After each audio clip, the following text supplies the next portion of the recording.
It's tube map time. If this man seems familiar to you, then well done. It means you've watched the Vicki Explores Broadstairs video where we met my friend Paul and his wife Katrina, who's over there, and they brought us back to their house.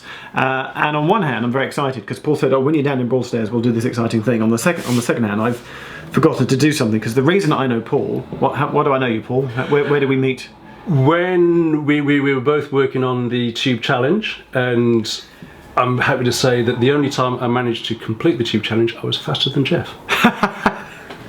But what's interesting is that you work in the museum field, don't you? I do indeed. So you have this sort of built-in thing in you to sort of to collect and archive, etc. and keep thing. And you have an interest in history. The reason I collected them was because we haven't revealed what they. Oh, I guess the title of the video is going to say what we're doing here. Yeah. I mean, the London Underground is obviously a fairly complicated structure. So I started looking at old maps because the relationships shown on the old maps is different to the relationships on the new maps. Yeah. And so I got some older maps, and then I got some intermediate maps, and then it got bigger and bigger and bigger until eventually it kind of like. So it's more not from the historical sense of it. It's just trying to get an understanding of the relationships between all the stations. You said to yourself earlier, you think you have one of the most extensive collection of tube maps in the country. Is that a valid boast? I've not seen a better collection from anybody else. If you've got a better collection, well done. There will be people. I'm sure there will be comments. But, yeah. Mainly, you're going to get people going, "Where do I get some of these tube maps from?" But you do have, and I've had a sneak preview. You have an amazing collection of tube maps. It's better than mine, and he's got some in here that I don't have, and I'm like, where did you get that from? So what's the earliest one that you've got? I think it's probably this one. I don't know the dates of the Stringemore. I mean, the thing about Beck is really iconic, but people forget about Stringemore and how important he is. He is a bit under-researched. There's not an awful lot published about him, but he is really important in the development of the tube map because he did one thing which Beck is often credited with.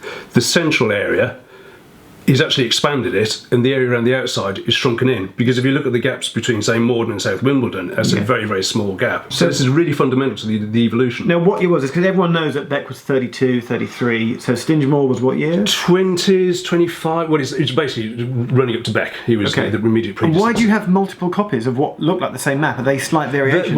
They are all slight variations. I mean, this has got sort of like a Wembley exhibition overprint. Okay. So this is before Wembley Stadium was a football stadium. It's part of the exhibition ground. So that's that, and that's red.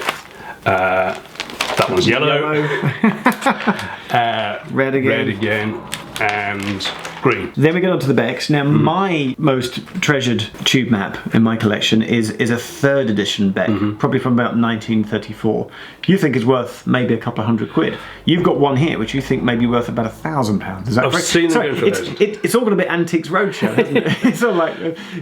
I've seen them go for £1,000 from dealers. I've seen someone on eBay go for £500. So, but this one I bought off eBay, and I got it pretty cheap because the guy who put it up misidentified it. He didn't realise it was a Beck number 1. So you've got a Beck number 1. Beck number 1. You can tell that because it's got the stations are squares, not circles. Wow. And that's a key thing. And also on the other side, he's got this bit of text here saying, "Great new design for an old map. Tell us what you think." Wow. Take us through some of the other ones that we have. Well, this one, I mean, this is when sort of the more familiar map, circles rather than squares, starting to get clearer intersections. The central line extension here is being built. Yeah, just starting. So, I mean, you can see that you've not actually got the connection up to Epping and Ongar. Yeah. So the thing about the first map is it shows you how well Beck got it in the first place, that people can misidentify it because it's so right that you got it right first time, and so it is the minor details that really differentiate, and I think that's really key. But really, starting to get a bit more familiar with the circle intersectors. So you've got multiple Becks. Multiple Becks, all the way through to what's our next yellow poster. Well, this is kind of the first non-Beck. This is by. I have one of these. I've got 4. You've got all the slight variants. All the slight variants. Who's this by? Guy Hans Ziegler, I think his name is, something like that. Sounds German. Sounds German. Austrian. Don't know anything about him. Okay. He went under the pseudonym of Zero. I like it. It's very elegant. Looks very clean. Very clean. Yeah. But I'm not too sure it's as usable as Beck's. because it is so very fine. The stations aren't quite as distinct, but it is nice to kind of know the reversal of the colours. That the Thames appears white, apart from when it's in what we now call the Zone 1 area, when it reverts to blue. It's just a really beautiful design. I'm not too sure about its usability though. Okay, go to the next post-it. Next post-it note, one of Vicky's favourites. I don't think I've seen this before. 1940. I've not seen this before. Where? Whoa. There are no colours. No colours. Yeah, just brown and blue. War years, cheaper. Is that why? Yep. So to keep down the cost? Well, because it basically got 2 colours for this rather than multiple colours for the others. That's incredible. And whose design is this? This, I think, is a Beck. But I was going to say it's black and white. It's more like brown and white. It is, yeah. With a little bit of blue for the river. And then you got on the other side, there's red and black. But it's still 2 colour. Wasn't it printed on slightly different paper as well? It's quite thin, if I remember rightly, as well. Vicky's on camera, by the way, in case you hadn't realised. May I? Yeah, absolutely. That is a little bit flimsier. That is gorgeous, isn't it? A brown and white tube map. So then, moving on. What year are we up to now? This. Oh, I can identify this because look, the central line hadn't been built to West Ruislip, so this would have been about late 30s. No. This is 1947. Oh, sorry. Post-war. Post-war. New Works programme Yep. was then, which had been paused by the war. It's got the Northern Heights still on there, dotted. Yep. So this would have been. I'd have said 46, but you're saying 47. It says going to be open January 1977, so it's pre-January 1947. So this would have been sometime during 46. Yeah. So you got the Central Line extension. So I can almost guarantee on the next one, the Central Line will be there, and the Northern Line, Northern Heights, unfortunately won't. No, it takes quite some time for the Northern Heights to disappear. Really? More than one map. But what you are getting here is starting to get some. The interconnections are starting to change a little bit, where you can actually sort of get a bit closer, and then we're moving on to the more modern era, which I'll show you in a soon. Sure. But the Northern Heights, as you see, that one's got Northern Heights. That one's got Northern Heights. It just carries on. But this is where you suddenly get the white line connectors in between the stations. So up until what year were they still hopeful that the Northern Heights might happen? That one hasn't got it.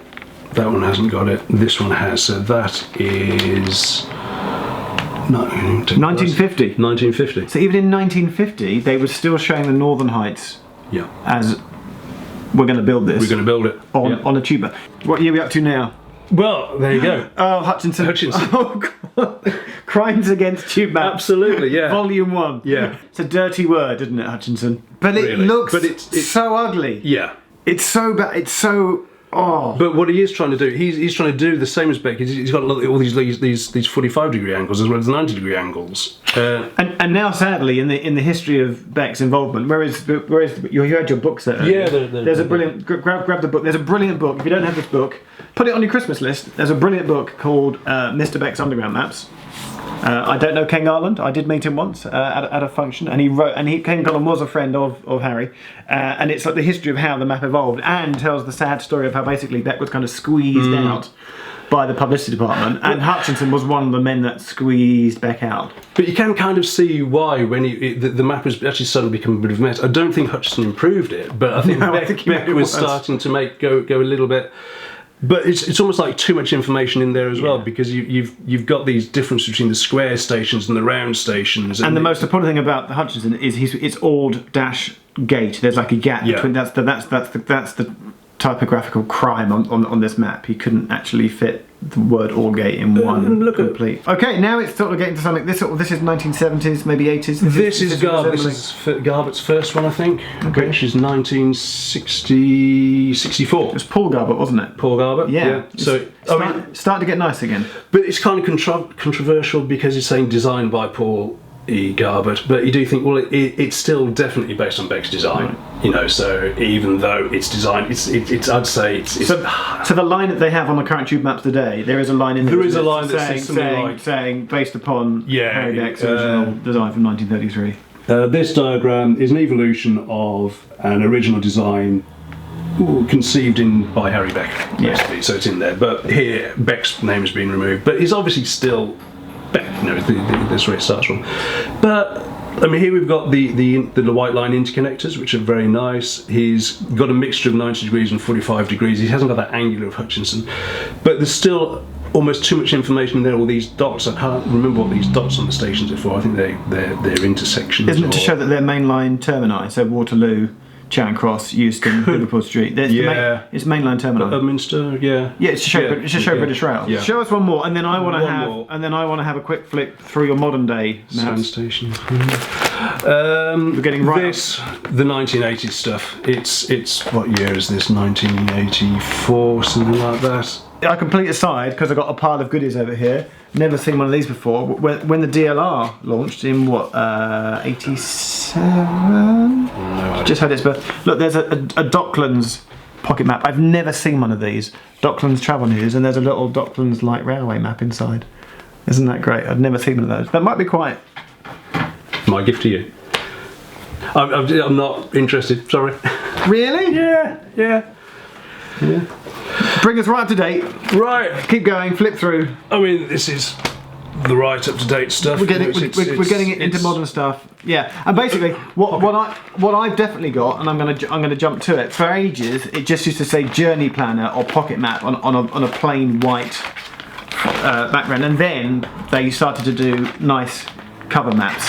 And there's the one with the wires there. There's the one with there's that pink coloured one there, and there's the sort of the fun party one. There's the carne one, and I thought I had all these. There's the one with the colours there. There's the one that mentioned Wilmot Scrubs. There's the one with the curly lines. There's the Canon. There's the Gardens by Tube. And basically, what happened before we were making this video, it was a little bit like, if you're of a certain age, like me and Paul, kids nowadays wouldn't do this.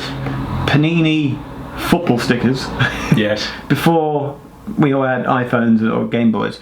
And at break time, playtime, as we call it, at school, you would swap Panini football stickers, and up and down the country there would be this phrase reverberating of got it, need it, got it, and you'd share your stickers. So Paul and I had a little game of got it. And suddenly I went, not only have I not got it, I've never even seen it. So I've never seen was it the Chinese New Year? I've never seen that in my life. Where did that come from? eBay, I think, for that one. And what year is this? 1992. Genuinely. No, sorry, 2002. Genuinely never seen it in my life before, and I was really. But you must have been living in London. I was, and I don't know how I missed it. And I think all the others after that, I've pretty much. I mean, this is when you get into the Art and the Underground. Yeah, well, the whole Art and Underground series are obviously gorgeous, but it's just clean and it's useful, and the adverts are sliced right down. And I believe I have at least one. Actually, I've got multiple copies of every Art on the Underground series tube map. So go on. So imagine we're back on Antiques Roadshow. Mm-hmm. You're the man with the knowledge, and I've walked up and I've given to you my antique. And this is the bit that everybody watches Antiques Roadshow for. It's like, go on, how much is it? Go on, how much is it? How much is it? Go on. So go on, I presented this to you and you valued it. How much is this box worth? The trouble is, it's not what it's worth, but it's how much insurance is always for it, how much it costs to replace it.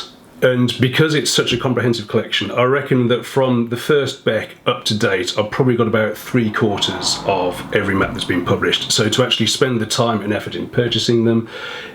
Also, Beck number 1, I don't think is the most valuable in that box, because there's a couple of fairly rare overprints that I've got fairly early on, and I would say if I was going to insure it, £10,000.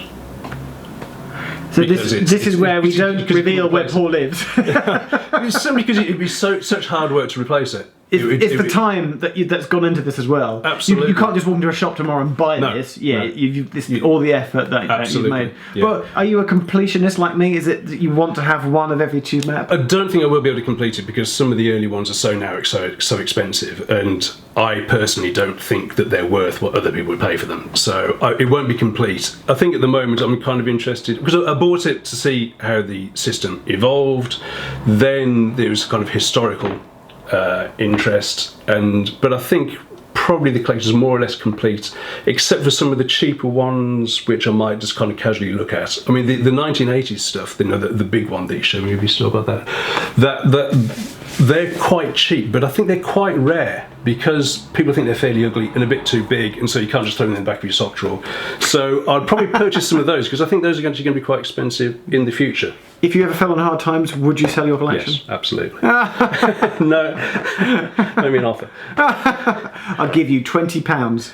Absolutely, yeah. No, absolutely. I mean it's interesting, but you know, there comes a point when I know that somebody would spend a lot more on it than I would personally value it, and it'd come to that stage that I would, yeah. So Paul, thanks very much. All right. Thanks for showing us around Broadstairs earlier as well. No problem. If you haven't watched that video yet, have you learnt? You do the fun bit. There we go. He's got it. He's got it. You've learnt.